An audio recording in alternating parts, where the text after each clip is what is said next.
দর্শক, গত 2 দিন আগে আমি একটি এই মসজিদের ভিডিও ছেড়েছিলাম। তা ভিডিওটি ব্যাপক আকারে ভাইরাল হয়েছে, 1 লক্ষ ভিউ পার হয়েছে। তা ওই ভিডিওতে আমার 2-1টি তথ্য ভুল ছিল, এই জন্য আবার সঠিক তথ্য জানাতে এখানে আসা। তো বন্ধুরা, ভিডিওটি দেখতে থাকুন যে আসলে মসজিদে কত টাকা খরচ হয়েছে এবং মসজিদটি কোথায় অবস্থিত। তো বন্ধুরা, মসজিদের নাম দেওয়া হয়েছে দারুস সালাম মসজিদ কমপ্লেক্স, ইমাননগর, মুজগুন্নি, কেশবপুর, যশোর। ভাইজান, এই যে মসজিদে আপনি বসে আছেন, এই মসজিদে আপনার কেমন টাকা আপনার খরচ হয়েছে এই বিষয়ে যদি একটু জানাতেন।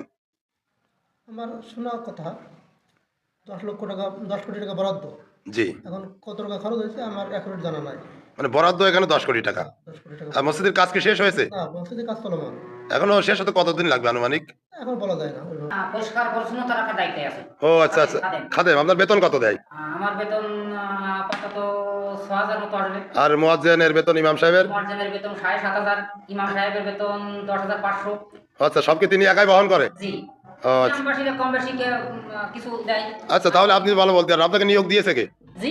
আপনার এই জায়গায় চাকরি কমিটি। কমিটি করে দিয়ে গেছে, তাই তো? ও আচ্ছা আচ্ছা আচ্ছা, মানে এই মসজিদ তাহলে আপনি ভালো বলতে পারবেন যে আপনার কত টাকা বাজেট, মানে এটা আপনি যদি একটু জানাতেন। সঠিক বলতে পারবো না, তবে আমি শুনেছিলাম যে এরকম 10 কোটি টাকার মতো বাজেট আছে, কিন্তু সেটা এখনো খরচ সব হয়। কাজ এখনো শেষ হয়নি, এখনো কাজ চলো। সামনে আরো অনেক বাকি আছে।